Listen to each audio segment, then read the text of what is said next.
रहे हम eliminating symptoms की। कई बार क्या होता है ना, एलिमिनेटिंग सिम्टम्स होते हैं पता ही नहीं होता हम लोगों को। जब भी हम एलिमिनेटिंग सिम्टम्स की बात करेंगे तो दो चीज़ों का हमें ध्यान रखना है कि ये करना कब है और क्यों है। जब भी आप कोई पेशेंट को कोई भी अपने पर्टिकुलर्स बताएगा ना, जैसे मुझे वॉमिटिंग हो रही है, ठीक है, या फिर कोई और दिक्कत हो रही है, तो वो पर्टिकुलर्स बताता है हमेशा, ठीक है। पर्टिकुलर्स के बेसिस पर आपके पास मान लीजिए पेशेंट बता रहा है कि मुझे रिकरेंट कफ एंड कोराइजा होता है, तो आपके दिमाग में जो मेडिसिन आएंगी वो एलियम सीपा आएगी, आर्सेनिक एल्बम आएगी, ब्राइनिया भी आ सकती है, बेलाडोना भी आ सकती है, पल्सटिला भी आ सकती है, हेपरसल भी आ सकती है। ये सारी मेडिसिन आ रही हैं आपके दिमाग में। अब ये सारी मेडिसिन पेशेंट को दे सकती हो क्या? कभी नहीं। तो होता क्या है, हम एलिमिनेटिंग सिम्टम्स का यूज़ करते हैं, वो फीचर ढूंढते हैं जिससे हम मेडिसिन को कम कर सकें। एलिमिनेटिंग सिम्टम्स में जनरली हम लोग क्या लेते हैं, जैसे हमने थर्मल ले लिया पेशेंट का। थर्मल कितने टाइप का होता है? या तो पेशेंट हॉट होगा, या चिली होगा, या फिर एम्बी थर्मल होगा। और कोई ऑप्शन? पेशेंट और किसी तरह से हो सकता है? और कुछ? हाँ बोलो बोलो।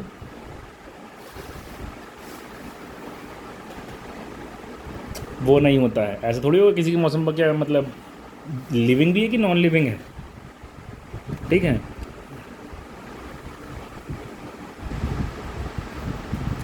नहीं नहीं, ऐसा नहीं होता, मैं बता देता हूँ तुम्हें। बेसिकली यहाँ तो पेशेंट हॉट होता है, ठीक, यहाँ पेशेंट चिली होता है, या एम्बी थर्मल होता है। एम्बी थर्मल का मतलब ये होता है कि जो भी एक्सट्रीम ऑफ टेम्परेचर है, मतलब ज़्यादा ठंड और ज़्यादा गर्मी दोनों ही बर्दाश्त नहीं होती उससे, जैसा कि तुम्हारा मर्क के केस में होता है, ठीक है। हाँ, अब तुम्हारे पास कोराइज़ा के लिए इतने सारी मेडिसिन आई थी, उसमें से तुम्हें एक मेडिसिन सेलेक्ट करनी है, तो हम एलिमिनेटिंग सिम्टम्स का यूज़ करेंगे। यानी कि वो सिम्टम जिसके बिना हम पेशेंट को देख नहीं। देखो, जब भी हम लोग होम्योपैथी के लिए ट्रीट करने की बात करते हैं ना, तो हम बात करते हैं वाइटल प्रिंसिपल की, ठीक है। वो कितना अलाइंड है, अगर अलाइंड है तब तो ठीक है, अगर अलाइंड नहीं है तो कोई फ़ायदा नहीं। तो वाइटल प्रिंसिपल हमेशा जनरल पिक्चर से शो होता है, ना कि पर्टिकुलर से, ठीक है। जो पर्टिकुलर होता है वो उसके एक बॉडी पार्ट का अफेक्शन बताता है, भाई ये अफेक्शन हो रहा है, ये चीज़ हो रही है, ठीक।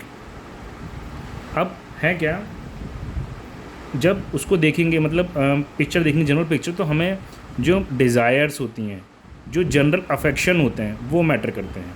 जैसे पेशेंट को स्टूल आ रहा है, नहीं आ रहा, ठीक है, ये बेसिकली होता तो जनरल फीचर है, बट ये भी अफेक्ट होता है, ठीक है। फ़िलहाल मान लो कि जैसे वो था और पेशेंट तुम्हारा हॉट हुआ, ठीक है, मान लो कि पेशेंट हॉट है, तो क्या तुम उसके केस में आर्सेनिक एल्बम सोचोगी?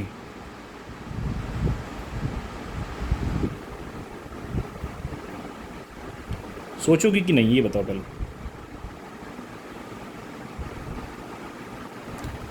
नहीं, नहीं सोचोगी, क्योंकि आर्सेनिक एल्बम तुम्हारी चिली मेडिसिन है, ठीक है।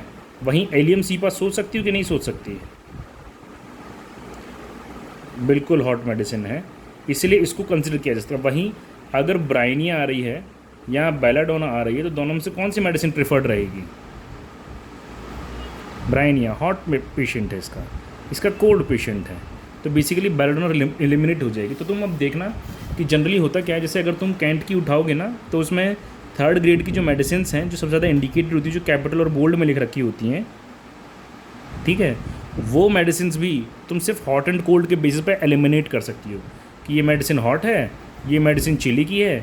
अब तुम्हारा पेशेंट हॉट है, हम लोग सिमिलिमम की बात करते हैं, तो कोई एक फ़ीचर तो हम मिलाते नहीं हैं, हम मल्टीपल फ़ीचर्स मिलाते हैं, ठीक है।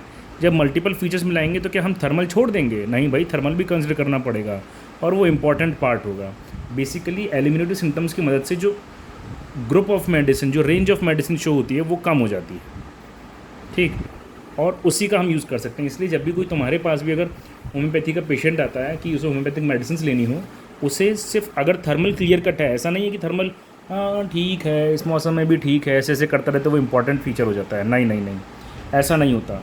इंपॉर्टेंट फीचर वो जब ही है जब भाई तुम्हें गर्मी टॉलरेट नहीं होती या सर्दी टॉलरेट नहीं होती, तो बताया जाएगा मुझे कोल्ड से तो भैया बिल्कुल टॉलरेट नहीं होती, गर्मी तो मैं तब भी मैनेज कर लेता हूँ, ठीक है। जब कोल्ड टॉलरेट नहीं होगी, कोल्ड से एग्रेवेशन है, तो पेशेंट तुम्हारा चिली हो जाएगा, ठीक है। अब एलिमिनेटिव सिम्टम मैंने फिजिकल जनरल का तो बता दिया कि चलो थर्मल से कर लो, और मेंटल जनरल का, भाई मेंटल जनरल में भी तो आप एलिमिनेटिव सिम्टम्स के तौर पे ले सकते हो, बट हमें एलिमिनेटिंग सिम्टम्स में जो इम्पोर्टेंट देखना, वो देखना क्या है कि उसके वेरिएबल्स जो होते हैं वो कम से कम हो। जैसे मैंने तुम्हें थर्मल का, हाँ बोलो बोलो।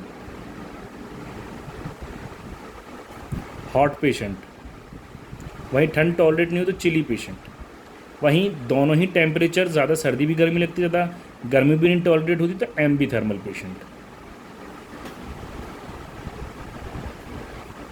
कन्फ्यूजन में सिर्फ तीन चीज़ें हैं, या तो हॉट है पेशेंट, या चिली है, और यहाँ एम्बी थर्मल है। हॉट यानी उसे गर्मी पसंद नहीं होगी तो इसका मतलब हॉट हुआ तुम्हारा। ऐसे समझो, मैग्नेट होती है, मैग्नेट के दो पोल होते हैं, एक होता है नॉर्थ और एक साउथ। मान लो ये हॉट है, ये चिली है, तो चिली चिली के साथ बनेगा कांटेक्ट,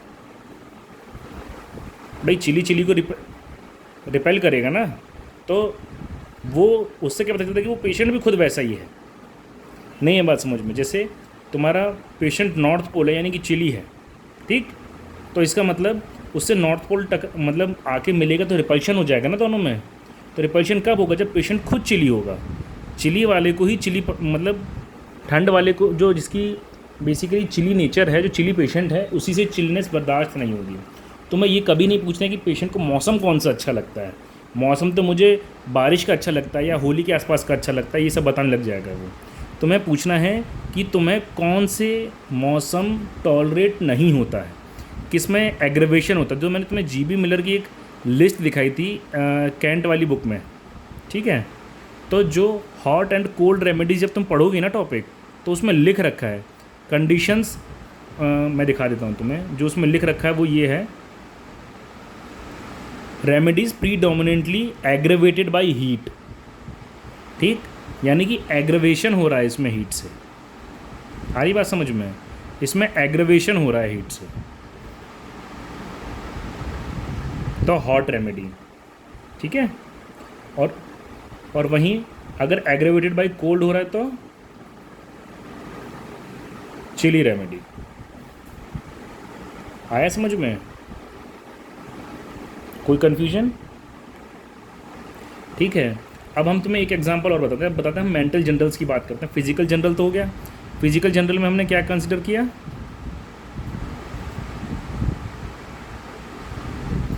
थर्मल। अब हम मेंटल जनरल्स की बात करते हैं। यार देखो, तुम्हें पता है एलिमेंटिव सिम्टम्स वो कंसिडर करने पड़ेंगे जिनमें वेरिएबल ज़्यादा ना हो। जैसे एग्जांपल के लिए अगर थर्मल भी लोगी तो उसके 3 ही वेरिएबल हैं, चिली, हॉट या फिर एम्बी थर्मल, और तो कोई वेरिएशन नहीं है, ठीक है। मेंटल सिम्टम्स भी तुम्हें वही कंसिडर करने होंगे जिनके 2 या 3 फीचर्स हों, जैसे कि कॉन्सोलेशन, ठीक, कॉन्सोलेशन या तो, अरे रुक जाओ दीदी, कॉन्सोलेशन या तो एग्रेवेट करेगा या एम्यूलरेट करेगा, कोई तीसरा स्टेट नहीं होता कि कॉन्सोलेशन करते रहो वो सुन ही नहीं रहा है, ठीक है। अब उसका भी एक एग्जांपल ले लेते हैं। मान लो कि एक पेशेंट आया तुम्हारे पास, बोलता है कि मेरा पेट ख़राब रहता है, ठीक है, और उससे पूछा कि भाई मतलब हमने पूछा कि कॉन्सोलेशन से कुछ राहत मिलती है नहीं मिलती, जब भी चिड़चिड़ापन या ऐसा होता है, बोलता है कॉन्सोलेशन अगर आप इसको करने लग जाओ, काउंसलिंग इसकी करने लग जाओ, उल्टे जवाब देता है, इतना उल्टा जवाब देता है कि इससे हम लोग बात ही करना बंद कर चुके हैं जब भी इसका मूड ख़राब होता है। तो मतलब कॉन्सोलेशन से सीवियर एग्रेवेशन है। कितना मार्क दिख रहा है कि यार इतना ज़्यादा मूड ख़राब हो जाता है उस बंदे का कि उसे किसी की सांत्वना भी बर्दाश्त नहीं होती, जो उसे कंसोल करने की कोशिश करता है वो भी नहीं झेल पाता, ठीक है।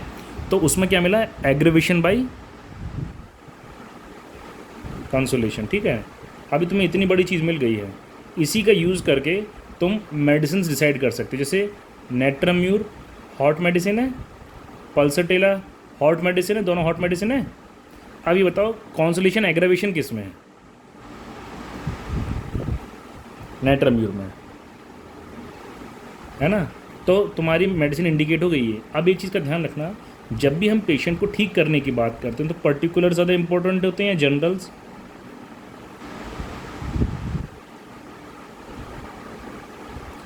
ठीक है, ये ज़्यादा इंपॉर्टेंट होते हैं पर्टिकुलर्स के कंपैरिजन में। लेकिन जब हमारी रिपर्टरी बनाएंगी तो हमारे पास बहुत सारी रिपर्टरी हैं, जिनमें से फेमस हमारी रिपर्टरी बता देता हूँ। BTPB है, BBCR है, साइनॉप्टिक की है और कैंट है।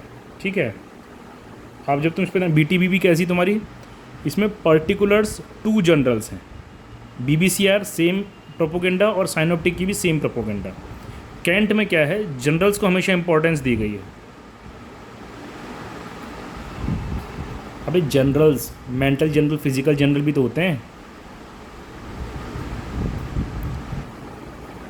जनरल्स को दी गई, फिर इसमें मेंटल ज़्यादा इंपॉर्टेंट होता है फिजिकल जनरल से। ठीक है, आया कुछ समझ में नहीं आया?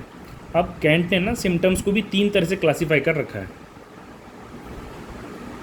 जनरल, कॉमन और पर्टिकुलर्स। जनरल तुम्हारे फिजिकल जनरल और मेंटल जनरल हो गए। ठीक, और ये तुम्हारे फिजिकल जनरल हो गए। और कॉमन सिम्टम्स वो जो तुम्हारे डिजीज़ के सिम्टम्स होते हैं, जैसे बुखार आ रहा है, ठंड लग के बुखार आ रहा है। पर्टिकुलर तुम्हारे उस ऑर्गन में अफेक्शन हो गए जो तुम्हें देखने को मिलते हैं। कोई कन्फ्यूजन?